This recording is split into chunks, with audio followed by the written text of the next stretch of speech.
Ecorama, la grande interview sur Boursorama enregistrée depuis les rencontres économiques d'Aix-en-Provence. Votre invitée à présent, Elisabeth Borne, la ministre du Travail. Bonjour. Bonjour. Merci d'être là avec nous. Vous participez à une table ronde intitulée « Mettre un terme au déclassement social ».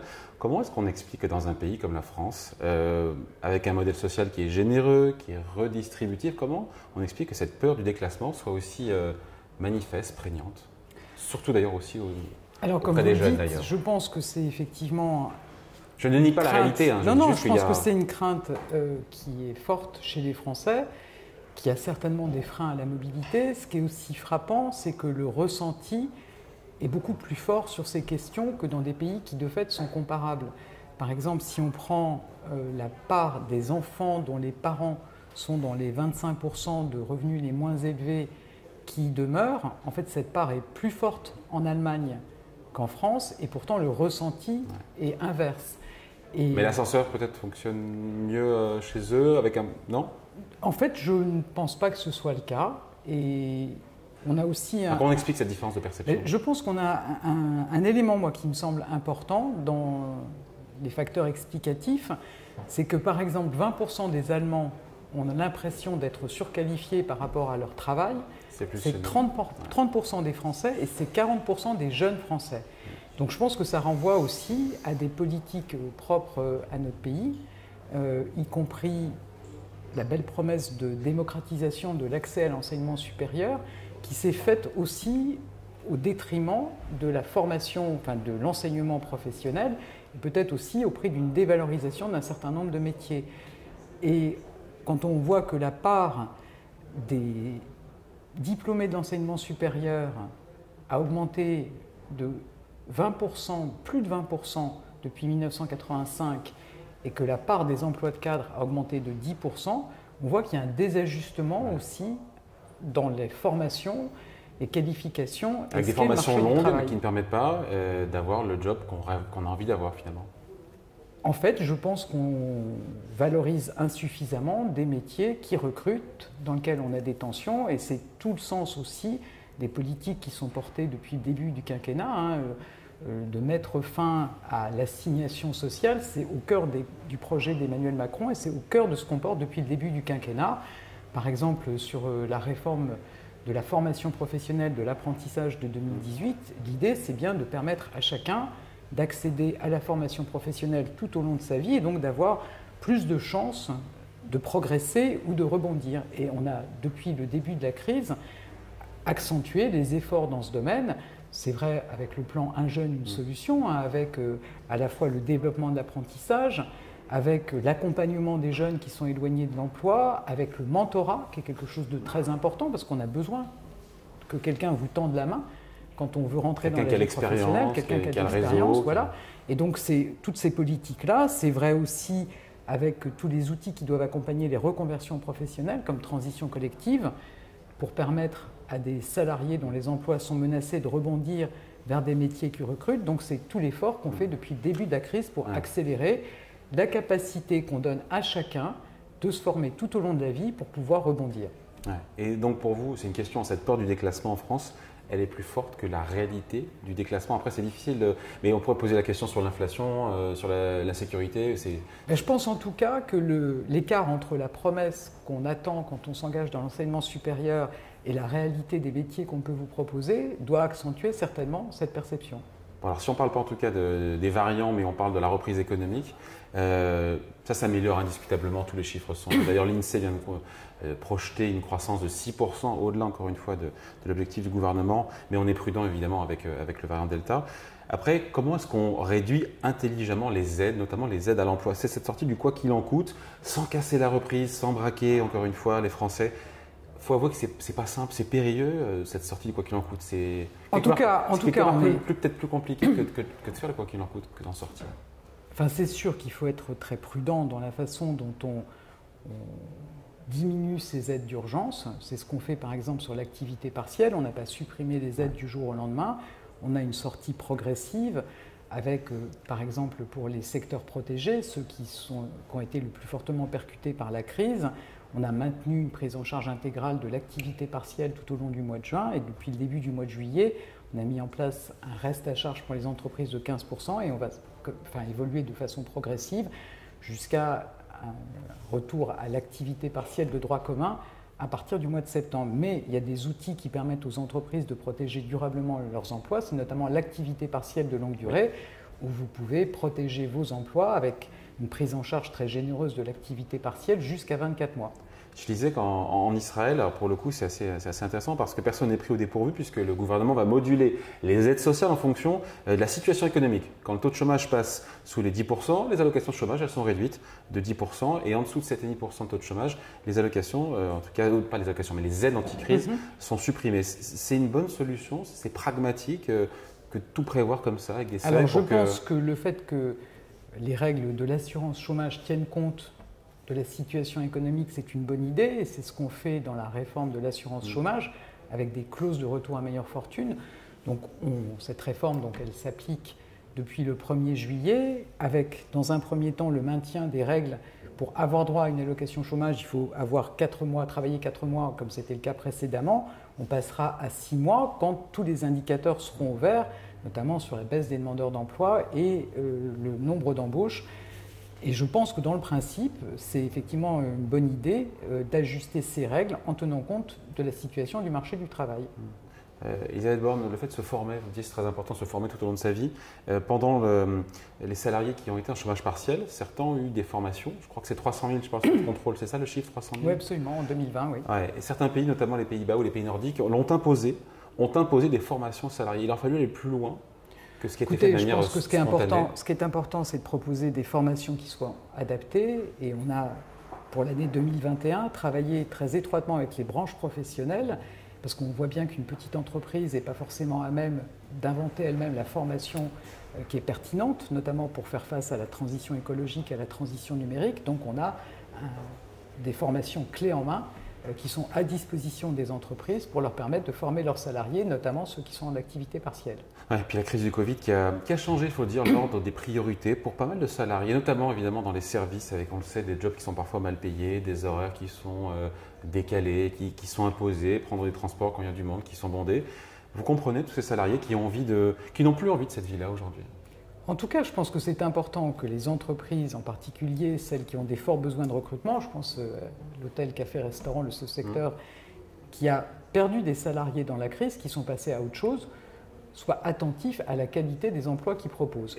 Et donc évidemment, c'est-à-dire plus attractif, mieux payé Ça veut déjà dire de sortir de contrats précaires. Vous savez que 70% des embauches dans ce secteur se font avec des contrats de moins d'un mois, donc de donner des perspectives aux salariés qu'on veut recruter, ça me semble évidemment important, et puis d'être capable aussi d'avoir des parcours professionnels, de donner accès à la formation, que les gens puissent se projeter dans un parcours professionnel. Ouais.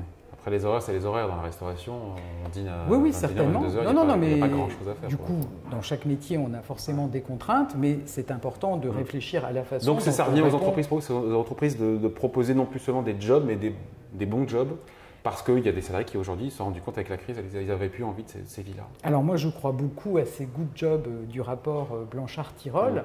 Je pense que c'est important et on a un certain nombre de chantiers avec les organisations patronales et syndicales, par exemple sur les travailleurs de la deuxième ligne, vous savez, tous ces métiers auxquels on ne pense pas et qui se sont montrés absolument essentiels pendant la crise, qui ont permis à notre pays de continuer à fonctionner, que ce soit les éboueurs, les caissiers-caissières, tous les salariés des transports. Et on est où d'ailleurs dans ces discussions avec les partenaires sociaux? Eh bien du coup, on a eu une première étape pour identifier les emplois dont on parle, pour qualifier ces emplois, voir quelle est la qualité de ces emplois. On a un travail qui s'est engagé avec les branches. On fera un point d'ici la fin du mois de juillet sur les retours des branches professionnelles, dont je pense qu'elles ont bien compris que si elles veulent pouvoir recruter demain, il faut être attentif à la qualité des emplois.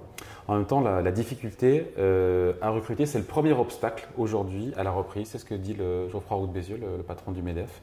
C'est quand même problématique, mais on tourne autour du même sujet là. Encore une fois, rendre les emplois de service plus attractifs. Encore une fois, il y a un vrai sujet. On dit il y a reprise et puis on bute sur c'est une forme de pénurie entre guillemets. Alors il y a une partie qui relève de nous, notamment de pouvoir accompagner cette reprise en mobilisant Pôle emploi pour identifier les demandeurs d'emploi qui ont travaillé dans les secteurs qui souhaitent recruter.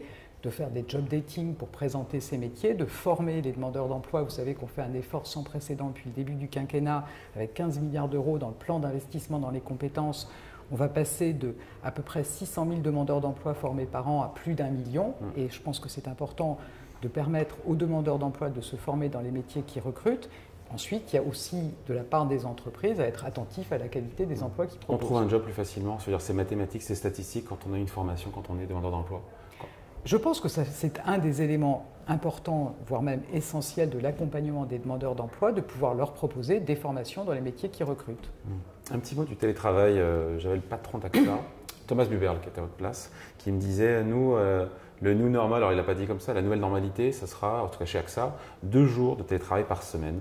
Est-ce que ça vous va, post-crise, 2 jours Alors je pense que c'est vraiment aux entreprises, dans le dialogue social, donc en discussion entre les dirigeants et les représentants des salariés, de trouver le bon équilibre dans chaque entreprise. C'est ce qu'on a demandé dans le cadre du protocole national en entreprise, depuis qu'on l'a fait évoluer, donc c'était en l'occurrence le 9 juin, qu'il y ait des discussions au sein des entreprises pour définir un nombre minimal de jours de télétravail par semaine. On souhaite vraiment redonner la main aux entreprises et vraiment les inciter à avoir des accords sur le télétravail. On a un accord qui a été signé au niveau national entre les organisations patronales et syndicales. Il faut que les entreprises s'en emparent pour signer des accords. De fait, c'est le cas. Depuis le début de l'année, on a eu 1000 accords sur le télétravail signés en entreprise, c'est-à-dire que c'est autant que tout au long de l'année 2020. Et je pense qu'il faut que ce mouvement s'accélère et que dans chacune des entreprises, entre la direction et les représentants des salariés, on trouve le bon équilibre sur le télétravail. On a des chiffres ou pas là-dessus pour savoir si le télétravail a conduit à plus de productivité. C'est important en économie, quand on est plus productif, potentiellement on peut redonner des gains de pouvoir d'achat, etc. Ça redonne des marges aux entreprises. On est documenté ou c'est un peu trop tôt pour avoir quelque chose d'étayé sur l'accroissement de la productivité globalement, c'est évident que si vous ne devez pas vous déplacer pour chacune de vos réunions, vous allez gagner du temps. Alors vous gagnez du temps personnel en n'ayant pas à aller au travail tous les jours. Vous gagnez certainement aussi du temps en étant capable d'enchaîner des réunions. Ensuite, je pense que là où il faut chercher le bon équilibre, c'est que je crois que c'est aussi important d'avoir une culture d'entreprise, un collectif de travail. Souvent aussi, pouvoir échanger avec ses collègues, c'est aussi une source d'innovation, de créativité. C'est pour ça que je pense vraiment que c'est à chaque entreprise de définir ses bonnes règles. Cette généralisation, Elisabeth Borne, du télétravail dans les services fait craindre une nouvelle vague de délocalisation économique. C'est ce que nous dit la COFAS, avec des millions d'emplois qualifiés qui potentiellement pourraient être concernés. Il y a de quoi avoir peur. Je pense qu'il faut être vigilant. En même temps, les entreprises n'ont pas nécessairement attendu le télétravail pour sous-traiter des prestations. Oui, mais on s'est rendu compte que pendant la crise, quelqu'un qui faisait un job dans les services à la défense, on pouvait le faire depuis Bucarest, ou Rabat ou ailleurs, enfin, vous voyez, sans que la personne. Oui, mais vous voyez, c'est pour ça que. Et même pour des emplois qualifiés. C'est là que j'insiste sur le mot qualifié. Je ne crois pas nécessairement au télétravail à 100% en dehors des contraintes qui peuvent être issues des enjeux sanitaires. Et moi, je pense vraiment qu'un collectif de travail, ça a du sens, que de pouvoir échanger avec ses collègues, de pouvoir se retrouver, c'est aussi ce qui fait la force des entreprises. Et je suis sûr que la plupart des entreprises le perçoivent aussi de cette façon. Allez, une dernière question sur la réforme de l'assurance chômage, Elisabeth Borne, avec le Conseil d'État, on le sait, qui a invoqué donc l'incertitude, on le rappelle, sur la situation économique et la dégradation du marché du travail pour suspendre une partie, encore une fois une partie de la réforme. Est-ce qu'elle sera vraiment, selon vous, mise en œuvre? Vous faites tout pour, j'imagine, qu'elle soit mise en œuvre d'ici la fin de l'année. C'est votre souhait, mais est-ce qu'en termes de calendrier, c'est réaliste? Alors d'abord, la réforme, elle s'est mise en œuvre à partir du 1er juillet sur la plupart des dispositions, notamment sur le bonus malus.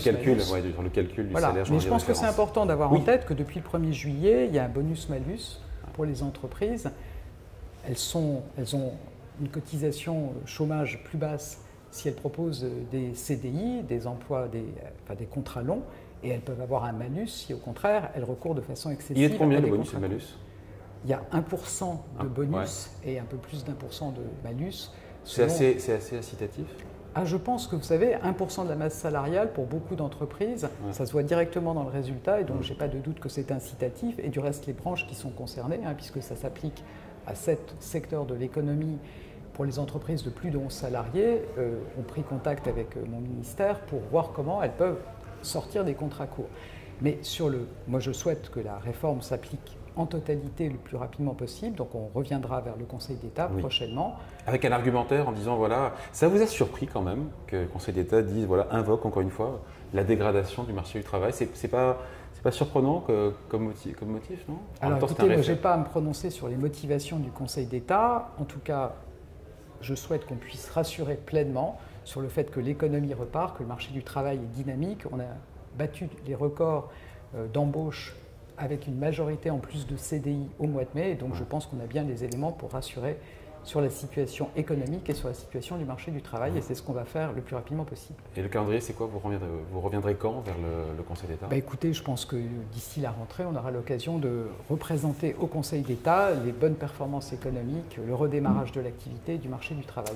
Confirmé par l'INSEE, encore une fois, Absolument. Qui prévoit une grosse accélération, notamment au 3e trimestre. Merci d'avoir été avec nous, Elisabeth Borne, donc la ministre du Travail, invitée de la grande interview sur Boursorama, enregistrée depuis les rencontres économiques d'Aix-en-Provence. Merci. Merci.